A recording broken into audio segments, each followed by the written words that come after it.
Eu quero convidar você a abrir a sua Bíblia, porque a sua Bíblia é a palavra de Deus. No caderno de Filipenses, no capítulo de número 4, nós estaremos lendo o verso de número 8.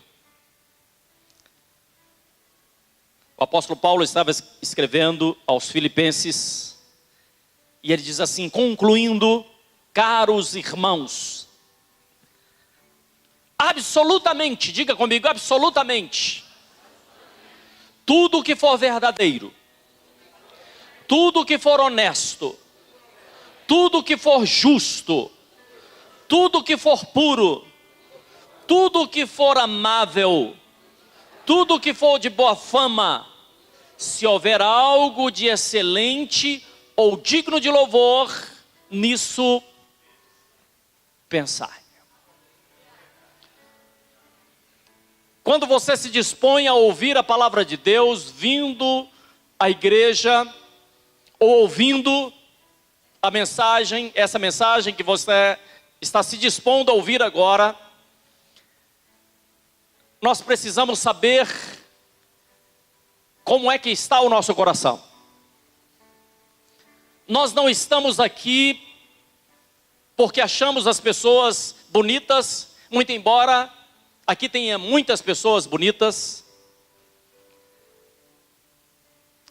Nós não estamos aqui porque achamos que a igreja é um entretenimento. A igreja não é um entretenimento. A casa do Senhor é um lugar de adoração. Nós viemos aqui para adorarmos ao Senhor, para ouvirmos a palavra de Deus e sermos alimentados.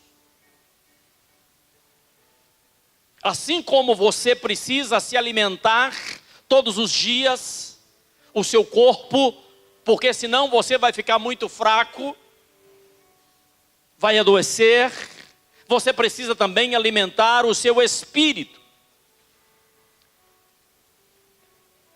Quando nós alimentamos o nosso espírito, quando nós recebemos a palavra do Senhor em nossa vida, nós nos fortalecemos. Caso contrário, você estará fraco. E quando uma família está fraca, ela acaba se deteriorando.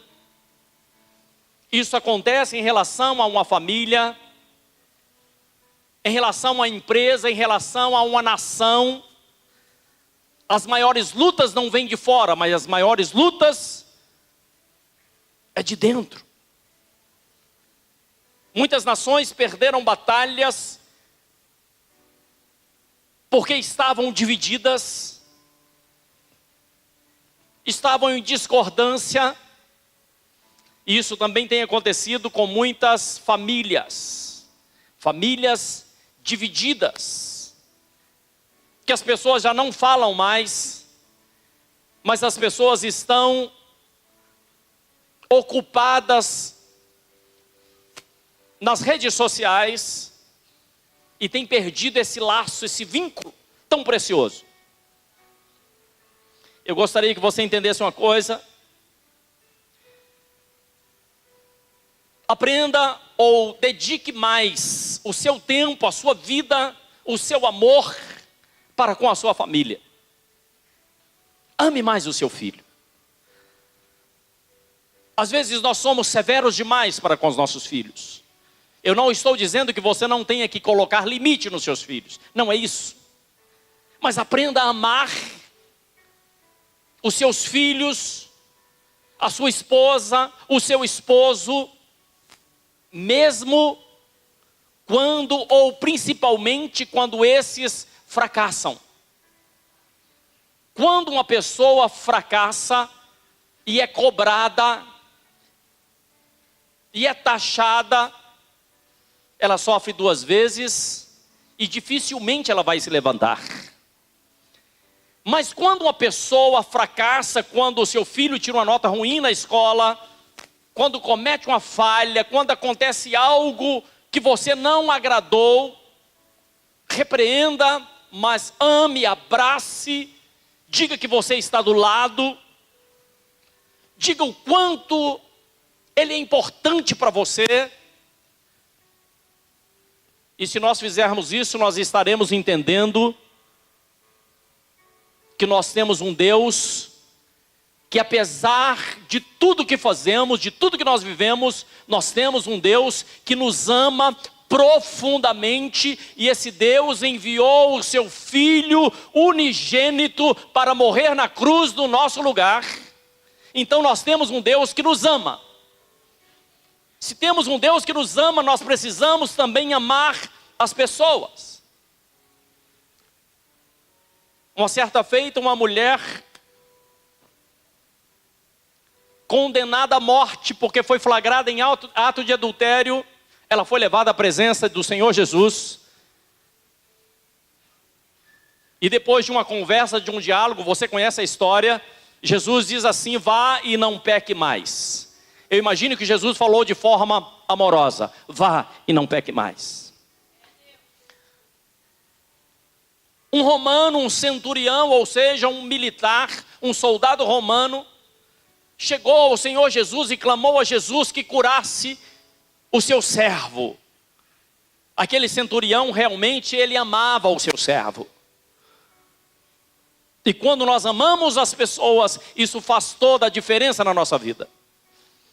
E ao falar para Jesus: Jesus, mande uma palavra para que o meu servo seja curado. E imediatamente, Jesus não olhou porque ele era romano, porque ele não professava a fé dos judeus, mas Jesus imediatamente curou o servo daquele centurião.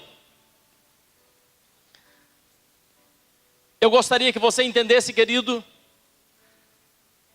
que às vezes o inimigo tem colocado no seu coração que Deus não ama você. O inimigo tem soprado aos seus ouvidos que se Deus realmente amasse você, você não estaria passando pela situação tal, que você estaria prosperando, que você estaria crescendo. E muitas vezes você tem caído nesse engodo, nessa mentira, e chega até mesmo pensar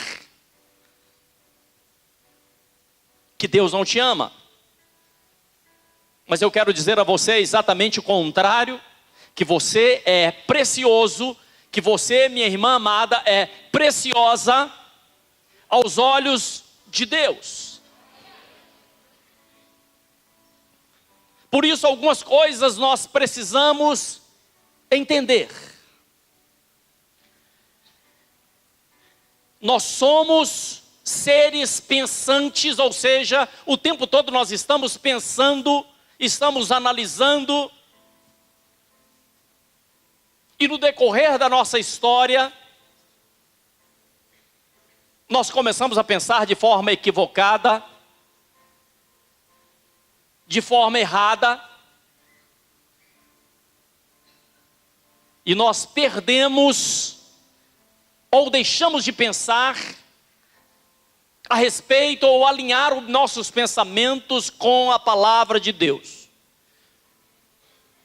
O profeta Isaías, no capítulo de número 55, verso de número 8, ele diz uma coisa muito interessante. Ele diz assim: os seus pensamentos não são os meus pensamentos. Ou seja, Deus gostaria que nós pensássemos como Ele pensa.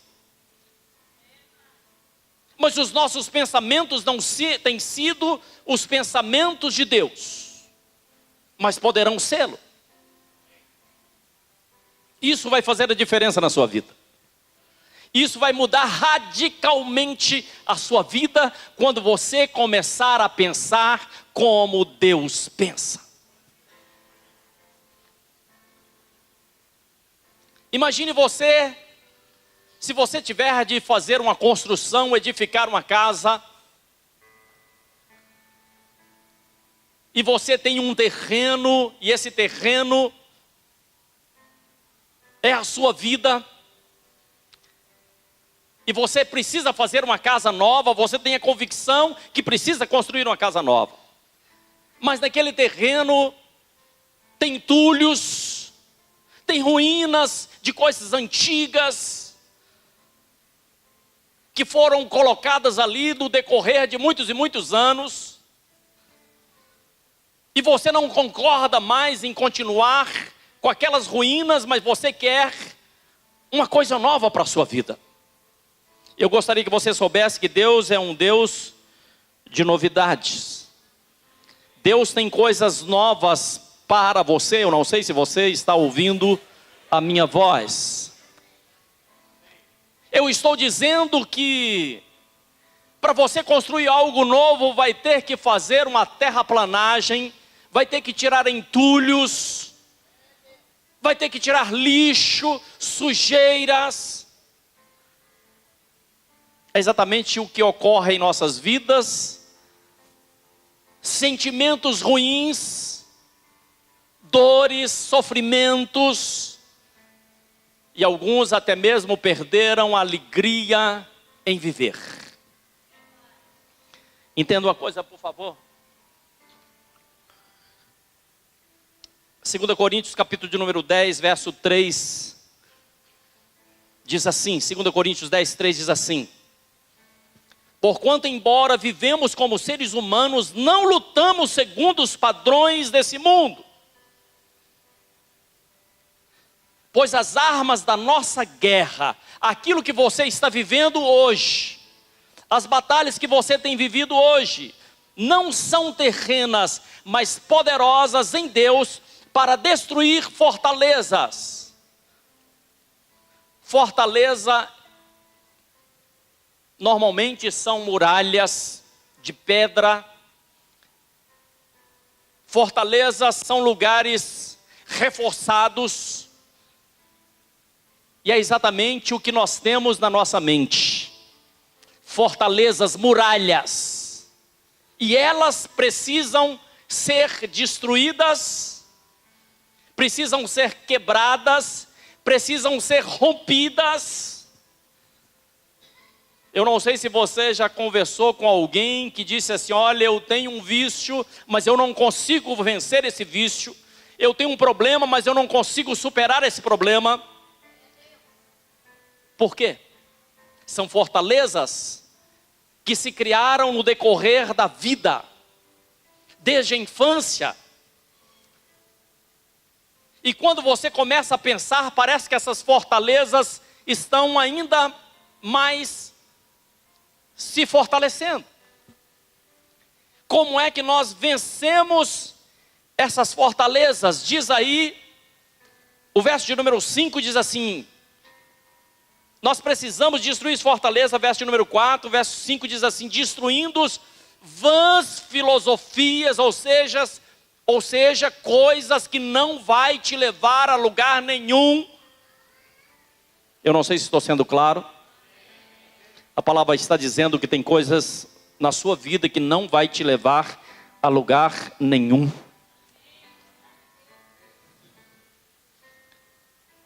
Destruímos vãs filosofias e arrogância que tentam levar as pessoas para longe do conhecimento de Deus, e dominamos todo o pensamento carnal para torná-los obedientes a Cristo. Deixa eu tentar explicar melhor. A sua vida foi formada de uma construção, e as pedras, de repente você não sabia de onde estava chegando, mas elas não vieram da parte de Deus. Os pensamentos que você começou a edificar a sua vida não vieram da parte do Senhor. E os seus pensamentos definem a sua vida, definem as suas atitudes. E as suas atitudes definem onde você vai chegar. Mas a palavra nos ensina que nós precisamos destruir algumas coisas. E como é que nós destruímos essas fortalezas? nós destruímos colocando em prática a palavra do Senhor. Por isso você precisa aprender a ler a sua Bíblia, você precisa saber o que está na palavra, você precisa ter mais comunhão com o Senhor, para que você saiba exatamente como é que você vai combater esse mal. Não são com outros pensamentos, mas nós destruímos essas fortalezas através da palavra de Deus. Porque se você não tomar uma atitude hoje, certamente os seus filhos e os seus netos, as próximas gerações, serão alcançadas por aquilo que você está vivendo hoje. Por isso que você pode melhorar, por isso que nós podemos melhorar. O que é que eu devo pensar? O que é que as Escrituras nos ensinam? O apóstolo Paulo, de forma maravilhosa, ele diz assim: irmãos, absolutamente tudo que for verdadeiro, se não for verdadeiro, não importa o que as pessoas vão falar de você, vão te chamar de cafona, de careta, não interessa. Mas se não for verdadeiro, não aceite para a sua vida. Eu não sei se a igreja do Senhor Jesus está me ouvindo.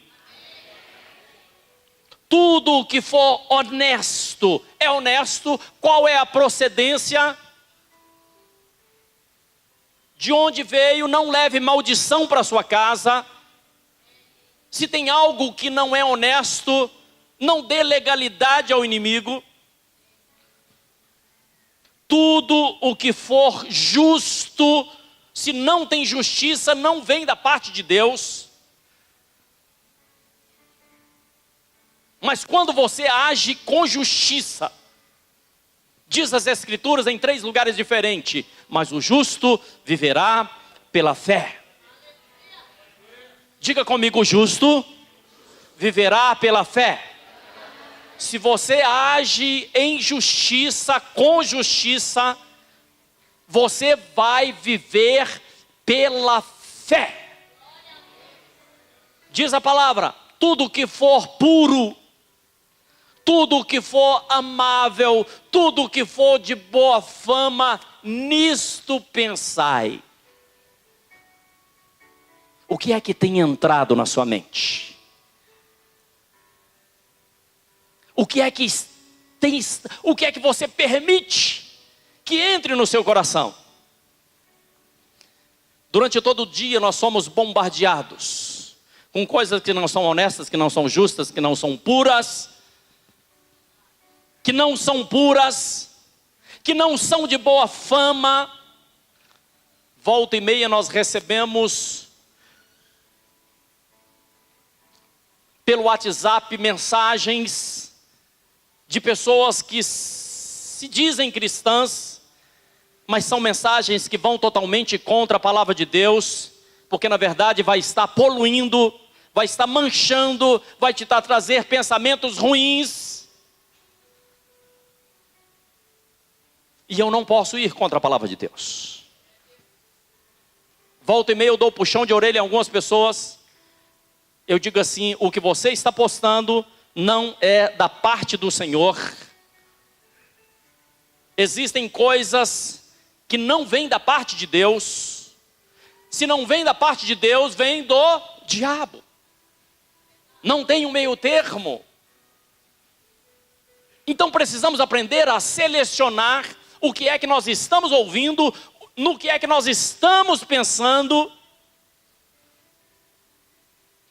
e levar todos os nossos pensamentos cativos, de 2 Coríntios, levar todos os nossos pensamentos cativos, presos, seguros, na presença do Senhor.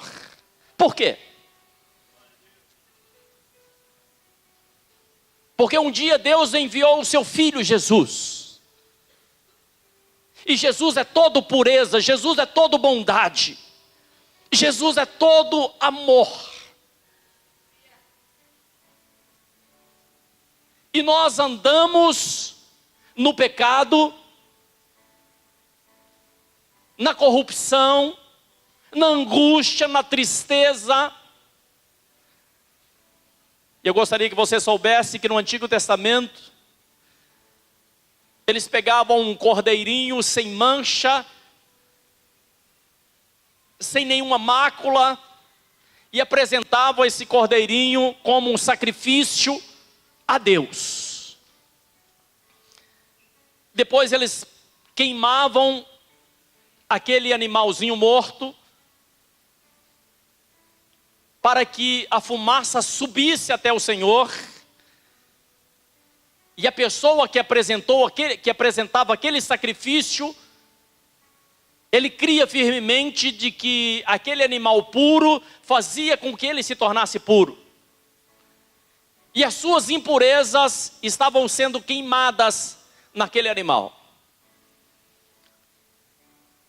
Um dia, o Filho de Deus, o Cordeiro de Deus, puro, sem mancha, sem mácula, ele se tornou o sacrifício no meu lugar e no seu lugar. Feche seus olhos onde você está. Pai, nós te adoramos, bendizemos o teu nome, queremos nesse dia, Senhor, apresentar as nossas vidas. Tome as nossas vidas em tuas mãos, Pai. Queremos uma vida diferente, queremos viver a vida abundante que o Senhor promete em sua palavra. Por isso, Senhor, nós não queremos mais ser os mesmos, mas queremos andar em novidade de vida. Assim nós pedimos e assim nós agradecemos em nome de Jesus. Se você crê nessa palavra, dê um forte salva de palma ao Senhor. Glórias a Deus, aleluia.